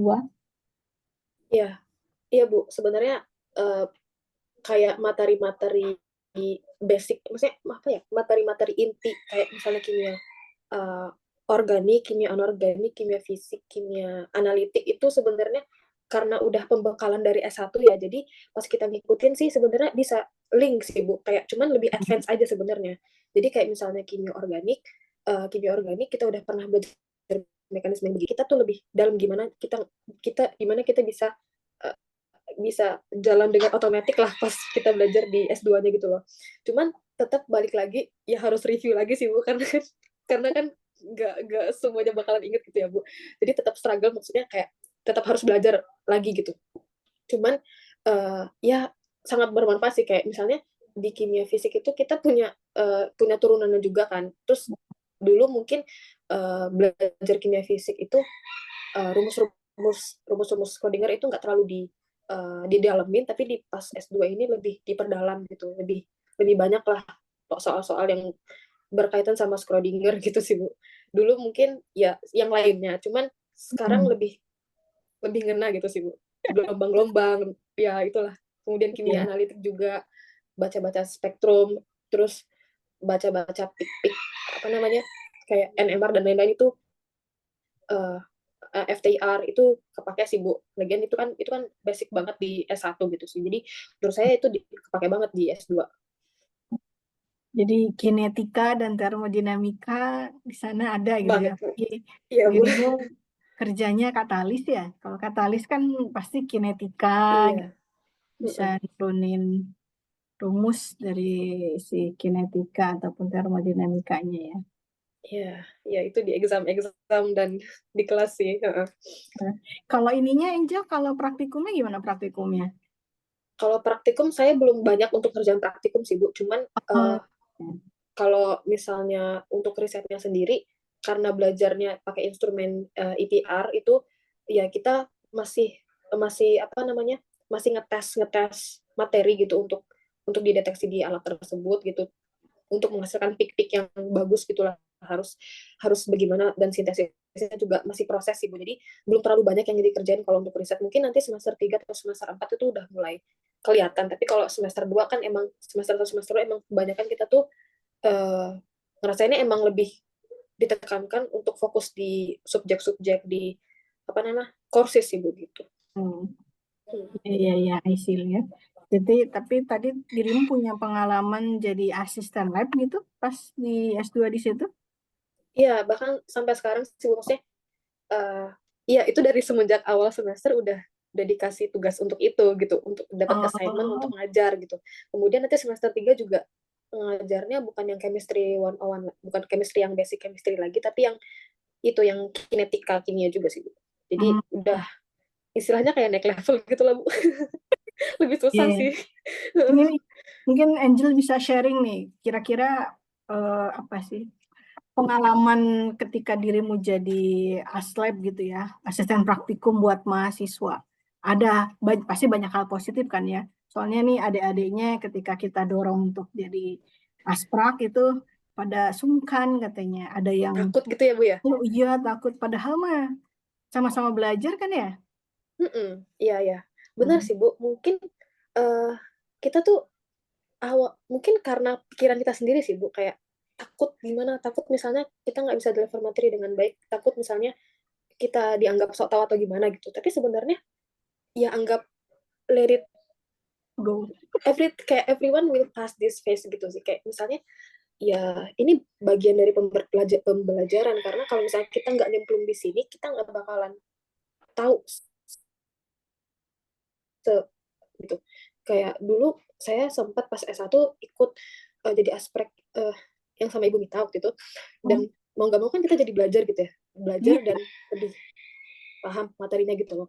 Dan di sini pun pas saya dapat assignment untuk teaching lab itu, ya gimana ya, kalau misalnya kita udah dapat amanah itu, misalnya kita mau menerima amanah tersebut, ya berarti you are capable gitu loh. Dan itu maksudnya itu nggak selalu dikasih ya, itu nggak selalu diberi, cuman kita juga bisa nyari, karena kalau kita udah memandang suatu masalah ini sebagai development kita gitu ya, kita develop karena ini, ya ya itu pasti bakalan jadi hal yang positif banget, dan itu jadi portofolio juga sih sebenarnya buat kita sebagai mahasiswa gitu. Oh ternyata kita punya pengalaman ini gitu loh, dan ini nggak ganggu sama sekali untuk perkuliahan, karena dengan kita ikut seperti ini, ikut jadi asprak gitu, itu kita juga sedang belajar sebenarnya, bukan karena kita ngajar kita jadi guru, enggak, tapi kita sebenarnya juga lagi belajar dari situ. Jadi kalau misalnya mindset kita adalah ya untuk berbagi, untuk belajar, ya kita nggak bakalan merasa insecure atau gimana gitu loh. Itu kayak ya anggap aja kita sama-sama belajar, intinya gitu sih kalau menurut saya. Dan dengan itu juga kita jadi lebih berani gitu. Itu yang saya rasakan juga setelah S2 ini, kayak mungkin pas S1 dulu banyak takutnya juga sebenarnya, kayak teman-teman yang sekarang alami mungkin kayak banyak ragu atau apa. Tapi kalau misalnya saya bisa balik lagi ke S1 mungkin saya bakalan apa ya, mau nyari dosen mana Bu, saya pengen jadi asisten praktikum Ibu gitu misalnya kayak gitu sih Bu. Karena yang saya rasain kayak saya lebih berani dan memaksa diri untuk bisa well speaking gitu sama orang-orang asing dan uh, bikin orang-orang nurut sama kita gitu loh. Kayak kita ngatur mahasiswa kan kita kayak mau nggak mau kita mengelola bahasa kita supaya mereka bisa follow the rule, terus mereka ngerjain dengan ikhlas gitu ya, kayak kelihatan ambisiusnya gitu loh. Jadi kayak ya kita banyak belajar juga dari mereka sebenarnya dari situ. Betul, betul, betul. Sepakat. Saya juga Mm-mm. inilah mendukung nih buat adik-adiknya nanti kalau ada pembukaan asisten praktikum, daftar gitu. Mm-mm. Kita sama-sama belajar, kemudian yang penting sih mereminder kembali teori ya. Iya Bu, benar. Teori sebelumnya kan, karena kemarin pengalaman ini kan kemarin hari Jumat itu ada hari terakhir sidang ya, tugas akhir buat adik kelasnya 2021. Yang nggak ikut jadi aslep itu ketika kita tanya dasarnya itu udah lost banget gitu. Ini nggak pernah ikut asprak nih gitu, jadi nggak pernah nyinggung lagi gitu. Sama mungkin ini ya, jadi pede juga nanti kalau mau riset ya. Mm-mm. Pegang alat Iya. itu udah nggak lagi gemeteran gitu. Iya Bu, benar. Jadi dia lebih bisa paham untuk aspek teknisnya gitu ya. Oke, Iya. oke. Sip. Berarti nanti Angel sekarang baru tingkat 1, artinya semester depan, pas nanti sekarang balik lagi tahun ini, berarti udah masuk semester 3, mungkin udah mau masuk lab kali ya. Iya Bu, benar Bu, insya Allah. Insya Allah ya. Sip, sukses selalu di sana. Insya Allah Ibu. Kabar baiknya kalau memang mau lanjut S3 gitu. Insya Allah Ibu. Oke. Kalau dari Nabila sendiri sama Syakila gimana? Nah, itu. Ada plan mungkin? Masih rencana sih Kak, belum kepikiran lebih jauh karena masih di semester yang kan. Ya nggak apa-apa, nanti kita kontekan aja kalau misalnya kalian ada ketertarikan gitu, misalnya di KFPM atau di tempat lain yang mungkin butuh mentor atau enggak butuh untuk ditanyain ya. Insya Allah kakak bantu sih kalau misalnya kalian butuh, dan teman-teman yang lain juga. Makasih banget Kak. Untuk terakhir mungkin apa sih saran untuk kita yang masih S1 ini Kak? Saran apa nih? Saran serupa itu? Pesan dan kesan mungkin. Oke. Saran, pesan, dan pesan. Oke, jadi kalau masih S1 ya, menurut aku mungkin yang dulu aku miss gitu ya semenjak S1 dan aku sadari di S2. Kalau misalnya aku bisa balik lagi ke S1, mungkin aku akan melakukannya gitu ya. Banyak-banyak komunikasi sama dosen dan banyak-banyak gimana ya? Kalau istilahnya kayak caper sih, itu juga cara mahasiswa untuk bisa punya ikatan sama dosen kali ya Bu, kayak dengan kita bisa merasa tidak ada gap untuk berkomunikasi dengan dosen, itu adalah sebuah kemudian tuh jadi privilege sih, kayak kita ngomong tanpa mengutarakan pendapat tanpa beban, itu bakalan jadi hal yang sangat bikin lega banget. Jadi kalau bisa banyak diskusi. Kalau misalnya nggak ngerti materi itu datengin aja dosennya gitu loh. Mungkin dosen-dosen bakalan senang, dan juga jadi lebih kenal sama mahasiswanya gitu kan. Kemudian banyakin baca dan ngeplan sih. Kalau misalnya baca nggak harus tentang kimia, kita juga perlu memperluas pengetahuan kita di bidang lain gitu ya. Jadi kita tuh tahu, misalnya kalau misalnya sekarang masih bingung mau apa, itu bakalan jadi jendela kita buat masuk ke bidang-bidang tertentu gitu loh. Banyakin baca sih intinya gitu. Kemudian ngeplan, kalau misalnya bikin rencana, kasih juga ruang untuk error gitu ya. Kalau misalnya nggak bisa mencapai plan ini, ya kita punyalah plan-plan yang lain yang memungkinkan untuk kita jalankan, dan jangan menutup diri dari kesempatan-kesempatan. Kayak dulu tuh memang dosen, maksudnya pembimbing aku Ibu Rona dulu pernah pesan sih kayak mau lanjut S2 enggak, maksudnya kayak ya beliau support banget gitu untuk kita bisa kita bisa S2 dan teman-teman bimbingan yang lainnya gitu.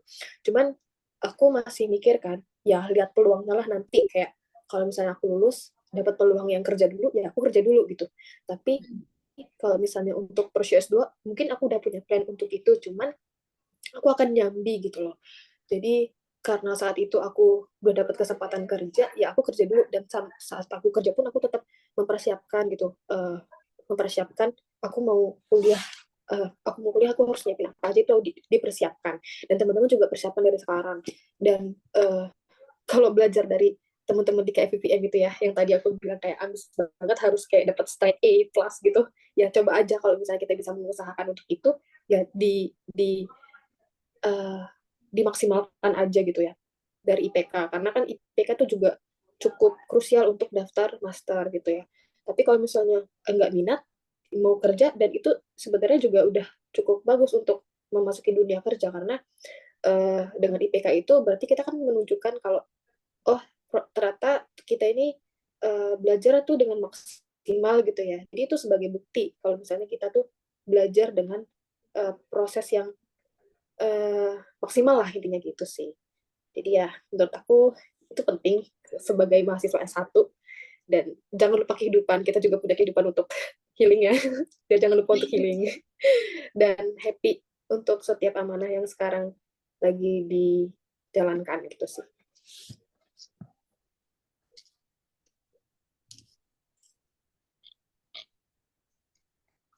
Terima kasih ya Kak Angel untuk waktu dan sharing-sharingnya pada pagi. Mungkin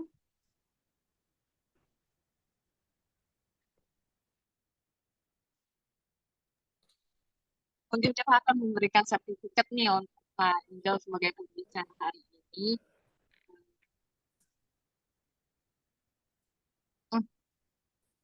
Mungkin untuk Nabila boleh difoto.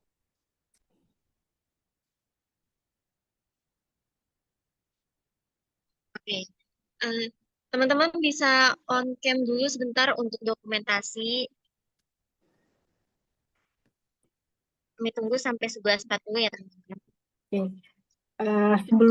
Sebelum ditutup dengan dokumentasi, mungkin saya ingin ucapkan terima kasih banyak ya untuk Angelika Maratu atas sharing-sharingnya, dan sekarang sedang menikmati masa liburan gitu, sebelum nanti harus menyiapkan kembali energi dan motivasi pastinya gitu, karena tingkat 2 adalah tingkat yang mungkin akan berat ya.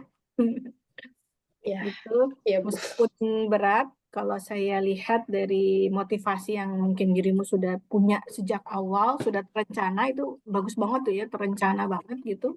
Kalau saya dulu tidak terencana sebetulnya untuk sekolah S2 ataupun S3. Berpikirnya pekerjaan apa ya yang sekiranya tidak mengganggu aspek kehidupan gitu.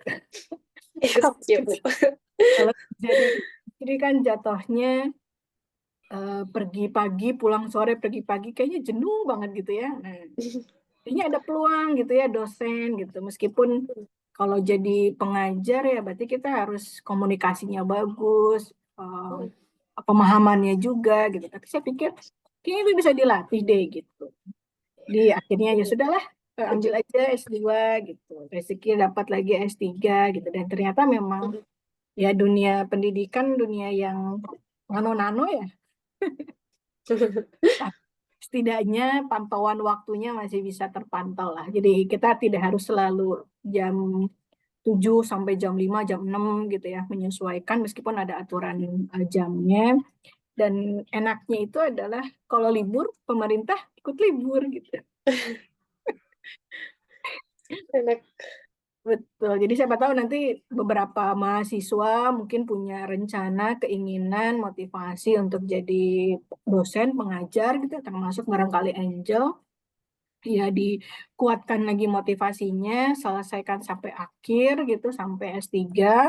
Masalah waktu sih sebenarnya nggak akan terasa ya, kayak sekarang juga kan baru kemarin Angel minta surat rekomendasi gitu ya, dan alhamdulillah ternyata keterima, sekarang pulang untuk 1 tahun berikutnya kan. Jadi sih sebenarnya untuk masalah waktu tidak akan terasa gitu ya kalau kita menikmati gitu. Jadi at least terima kasihlah buat Angel atas waktunya. Sekali lagi selamat menikmati masa liburannya gitu. Terima kasih kembali juga Ibu udah diundang. Kita sharing-sharing. Ya, mungkin nanti kita lihat ketika Angel sudah masuk ke laboratorium, pasti penelitiannya akan sangat menarik sekali gitu ya, apalagi dengan niatan ingin membuat satu industri gitu yang basicnya adalah Mohon katalis. doanya sih Bu. Juga tertarik tuh dengan katalis gitu ya. Perasaan selama ini kita beli mulu katalis tuh ya. Padahal bisa sih buatnya gitu ya, apalagi kekayaan Indonesia itu besar. Mau katalis organik, katalis anorganik itu kayaknya masih bisa di-upgrade lah. Oke, mungkin itu semoga dimudahkan buat Angel ke depannya dan ya semoga tadi dapat kesempatan untuk komunikasi nih dengan adik-adik kelasnya dan itu bisa dimanfaatkan juga. Mungkin boleh tuh di spill ajarin kinetika gitu ya. Jadi Angel, kinetika dan energetika itu adalah mata kuliah yang menghancurkan IPK. Jadi bukan organik yang menghancurkan IPK. Masih belajar juga sih Bu saya. Gitu ya. Nah, barangkali siapa tahu nanti bisa dapat kesempatan karena kan bidang Angel juga pasti membahas tentang kinetika itu gitu ya. Oke, mungkin itu dari saya. Mungkin boleh kita sesi foto bisa dimulai. Terima kasih banyak Ibu. Aku langsung.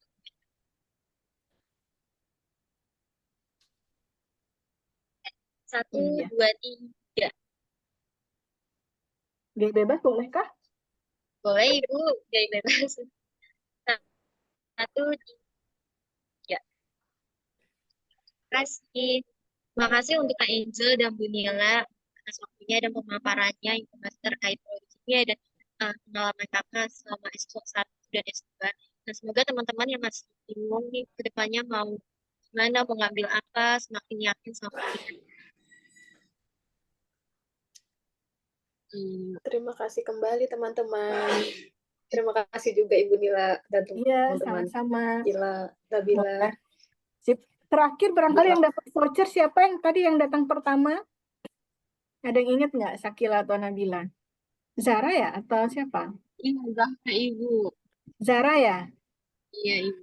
Oke, mungkin nanti untuk Zara saya akan WA saja ya untuk vouchernya ya. Untuk Angel, insya Allah nanti kami akan kirimkan sedikit souvenir lah ya yang memang kita punya. Nanti mohon izin saya akan minta alamat Angel. Gitu ya. Mungkin yang akan kirim Mbak Mira. Terima kasih Ibu. Oke, baik. Terima kasih untuk semuanya, untuk Syakila dan Nabila untuk kegiatan di siang hari ini. Semoga dimudahkan dan ya semoga kalian juga bisa terinspirasi gitu ya ke depannya. Manfaatkan menjadi mahasiswa tuh. Jangan sampai ketika sudah S2, pengen S1 gitu ya. Lagi gitu. Jadi manfaatkan momen tersebut. Apalagi Sakila, kemudian Nabila masih tingkat 2 mau tingkat 3 gitu. Jadi tingkat penentu itu biasanya tingkat 3 biasanya. Itu dia, Angel ya. Penentu motivasi tingkat 3. Oke, mungkin itu saja. Mangga tadi yang membuka, silakan ditutup saja.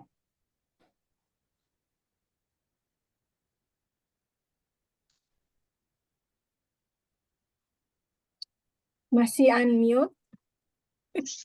Akhir kata, saya Syakila Putri dan juga rekan saya izin pamit undur diri. Jika ada kesalahan mohon dimaafkan. Assalamualaikum warahmatullahi wabarakatuh. Waalaikumsalam. Terima kasih Kak, terima kasih Ibu. Terima kasih banyak untuk semuanya. Sehat-sehat selalu ya. Sehat-sehat Ibu. Ya. Pamit.